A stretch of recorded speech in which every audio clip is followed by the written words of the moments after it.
시청자 여러분 안녕하십니까. 오사카 코리아 프레스센터에서 나와 있는 장윤선 기자입니다. 제가 스튜디오를 비우고 지금 오사카 현지에서 한일 정상회담 연속 취재를 하고 있습니다. 어제와 오늘 양일간 이어지는 정상회담 현지 취재 때문에 오사카에 나와 있는데요. 방금 전에 위성락 안보실장이 이번 정상 외교 총결산하는 차원에서 안보실장 브리핑이 있었습니다. 주요 내용 설명드리고 저는 또 잠시 후에 귀국하는 비행기에 올라타서 서울로 향하도록 하겠습니다. 우선 안보실장 방금 전에 전한 주요 성과를 말씀을 좀 드리자면, 첫 번째, 이게 에이펙, 경주 에이펙에서 시작된 나라와 경주와 나라 두 도시를 2개월 간격으로 연속으로 해서 옛 것을 익히고 새 것을 안다. 우리말에 온고이지신 있지 않습니까? 그 정신을 실현한 외교 현장이었다라는 평가, 주요 성과로 꼽았습니다. 무엇보다 오늘 오전에 있었던 호류지라는 오래된 고찰에 가서 두 분이 정상 외교를 함께 했는데요. 사실 이곳은 아주 1500년 전부터 이어 내려져 온 고대 한반도와 일본의 교류 그리고 융화를 상징적으로 보여주는 아주 소중한 중요한 장소다라고 평가를 하면서, 여기에서부터 한일 간 협력할 것들에 대해서 많다. 양국 간의 협력의 어떤 가능성을 다시 확인할 수 있는 중요한 기회가 되었다라고 평가했습니다. 특히 부산, 경주, 나라, 지방도시를 돌아가면서 순방 외교를 이어가는 것은 양국의 국토 균형 발전 그리고 지방 활성화, 협력 방안이라는 측면에서 대단히 의미가 크다라는 입장을 밝혔습니다. 두 번째로는 견고하고 성숙한 한일 관계의 조성을 위한 실질적 협력 방안을 논의했다라는 데 큰 방점을 찍었습니다. 양국 정상은 급변하는 세계의 질서, 특히 이제 통상 질서 속에서 지금과 같은 경제적 파트너십을 발전시키고, 그전에 있던 경제안보, 교역 중심을 넘어서서 포괄적 협력의 제도적 틀을 위한 관계 당국 간 협의를 앞으로 진행하기로 했다라는 점도 밝혔습니다. 인공지능 그리고 지식재산권 이런 실무 협의에 대해서도 지속적으로 이어나가기로 했다는 점을 밝혔고요. 앞서 이시바 총리와의 첫 번째 정상 외교를 통해서 확인했던 한일 공통 사회 협의체 있지 않습니까? 이 한일 공통 사회 협의체에 대해서도 앞으로 지방 성장, 저출생, 그리고 고령화 등등 공통 직면한 여러 과제들에 대해서 구체적이고 실질적인 결론을 내도록 논의를 진전시켜 나가겠다라는 입장을 밝혔습니다. 최근에 초고가 범죄, 스캔 범죄에 대해서 굉장히 심각한 문제, 사회 문제로 대두되고 있는데요. 관련해서 양국이 공동 대응을 강화하기로 합의했다라는 점도 주요한 성과로 오늘 밝혔습니다.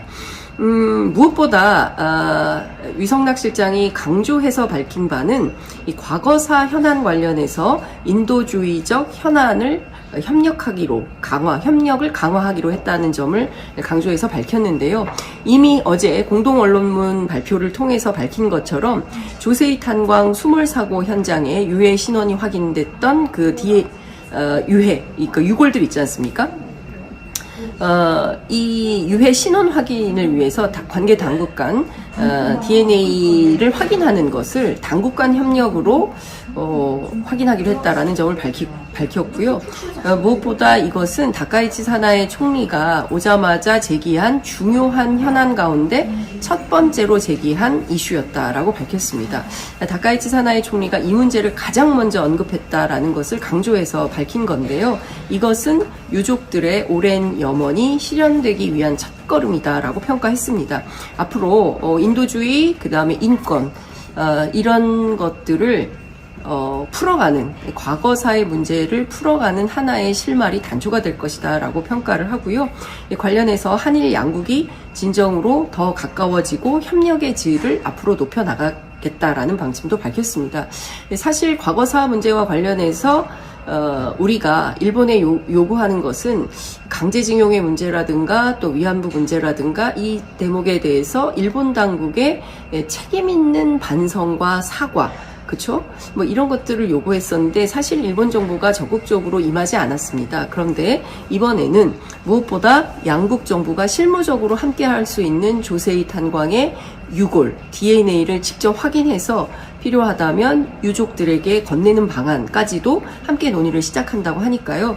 이 밖에 이후에 있을 한일 과거사 협력에 어떤 의제들이 또 추가로 나오게 될지 귀추가 주목되는 그런 상황이라고 할 수 있을 것 같습니다.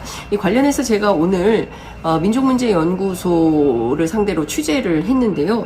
민족문제연구소에서는 이 일뿐만 아니라 앞으로 조금 더 발전된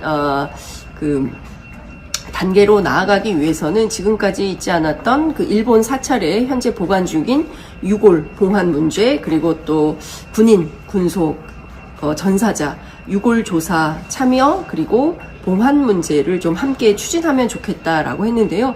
이후에 우리 정부와 일본 정부가 그 점까지 나아갈지 저희가 지켜보도록 하겠습니다.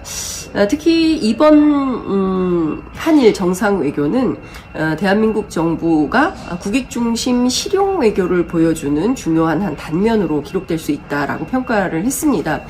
지난주 국빈 방중 있지 않았습니까? 베이징에 이어서 이번에는 오사카 현지에 와 있는 상황인데요.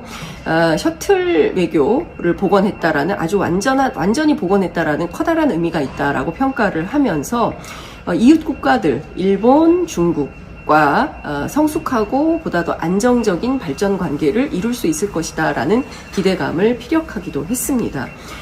대한민국은 국익과 민생을 지키고자 하는 영내, 그리고 특히 일본이 중요한 평화의 파트너다라는 것도 확인했다라고 밝히고, 최근 영내 여러 가지, 특히 이제 중일 간의 관계가 상당히 안 좋지 않습니까? 여러 글로벌 현안들에 대해서도 충분히 소통했다라고 밝히고 있습니다. 무엇보다 한반도 비핵화, 그리고 대북 정책에 대해서 일본과 긴밀히 공조하기로 했다라는 방침도 밝혔습니다. 발표한 것처럼 지난 60년간의 한일 관계를 돌아보고, 그리고 앞으로 새로운 한일 관계를 준비하는 출발점이 되기를 기대한다라고 했고요. 이번 방일로 정상 간 아주 진솔한 대화가 이어져서 향후 한일 협력이 더 확대 공고화되도록 계속 노력하겠다는 입장도 밝혔습니다. 여러 가지 기자들의 질의에 대한 그 위성락 실장의 답변, 질의응답 과정이 있었는데요.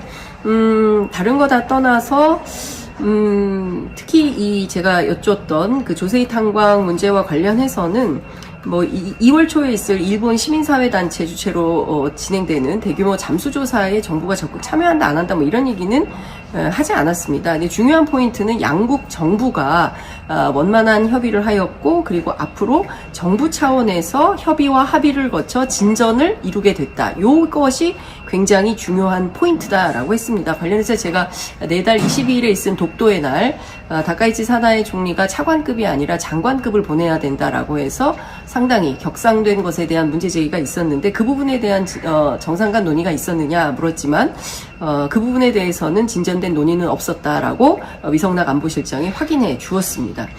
뿐만 아니라 수산물 개방에 대해서 많은 분들이 우려와 염려를 갖고 계신데요. 관련한 질의도 있었습니다. 이 수산물 개방 문제와 관련해서는 그 식품 안전에 대한 일본 측의 설명이 있었고, 그 설명을 우리 정부는 충분히 청취했다라고 밝혔습니다. 요게 답니다. 그러니까 우리 국민들이 납득하고 안전하다라고, 과학적으로 안전하다라는 확인, 이것이 국민들 사이에서 커다랗게 컨센서스가 있지 않는 한 수산물 개방에 대해서 일본 정부가 아무리 요청한다 하더라도 이것을 우리 정부가 일본 정부 말만 듣고 고지고대로 받아들일 리는 만무하다라는 판단을 하게 되는 그런 설명이 있었습니다. 그리고 CPTPP죠. 사실 그 환태평양 경제협정과 관련해서 사실은 이게 과거에 오바마 정부가 추진하다가 놔둔 걸 일본이 나서서 하고 있는 거 아니겠습니까? 이 트럼프 시대에 우리에게 상당히 유효한 자유무역 협정 체제의 새로운 대안이 될 수 있을 것 같다라고 해서 대두되고 있는데요. 이 부분에 대해서도 우리가 적극 추진하겠다라는 의사를 재확인했다라는 점도 위성락 안보실장이 설명했습니다. 실무적으로 부서 간 협의를 통해서 필요한 의제들에 대해서도 적극적으로 풀어가겠다라는 입장을 밝혔기 때문에 이 CPTPP에 우리가 가입하는 문제에 대해서 우리가 굉장히 적극적으로 일본 정부를 설득, 한 거 아닌가라는 생각이 좀 들었습니다. 제가 궁금한 것 중에 하나가 이제 한중일 협력, 어떤 공동점을 찾아서 어떻게 풀어나갈 것인가 굉장히 이제 중요한 것이었는데요. 미성락 안보실장은 한미, 한일, 한미일 또 한중일 이 삼각 협력에 대해서 어떻게 협력을 강화할 것이냐라는 방안이 거론되기는 했지만 어떤 특정 국가를 상대로 논의하진 않았다라고 확인을 했고요.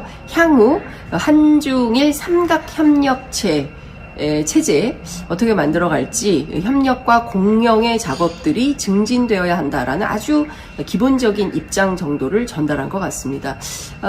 이번에 이제 다카이치 사나의 고향에 오지 않았습니까? 그렇다면 지난 NHK 인터뷰를 통해서 밝힌 바대로 다음 장소는 안동입니까? 라는 질문에 대해서 지금 가타부타 결정된 것은 없다. 다만 가볍게 안동 어떠냐라고 해서 나온 바는 있고 그렇다고 해서 안동으로 다음 장소가 정해진 것은 아니다. 어디로 갈지 그것은 현재로서는 알 수 없고 앞으로 상의해보겠다라고 했습니다.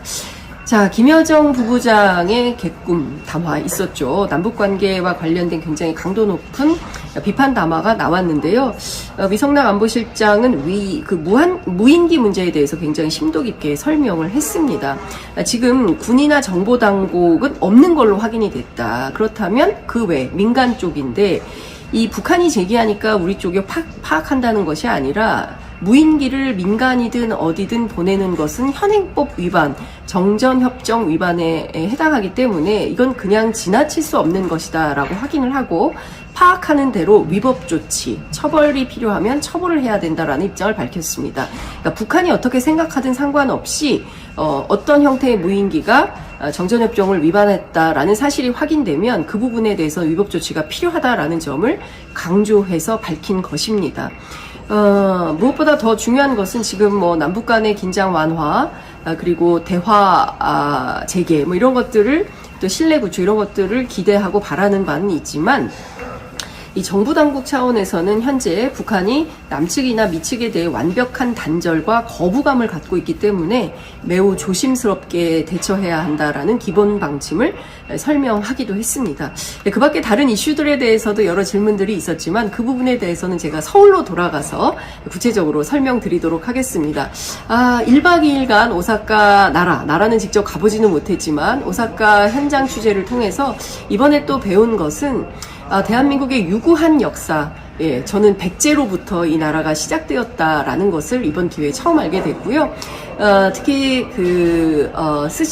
스츠하루에 가서 만났던 제1조선인 3세들의 어떤 기막힌 서름과 차별과 이 역경을 이겨내고 꿋꿋이 이 사회에 뿌리내리고 살고 계신 이 제1동포들의 헌신과 노력, 그리고 이 점을 우리 시민사회, 특히 이제 언론들이 열심히 잘 조명을 해서 이곳에 살고 있지만 조국을 잊지 않고 있는 우리 동포들의 마음을 잘 헤아리는 것도 굉장히 중요하겠다라는 점을 또 한 줄 배우고 또 떠나갑니다.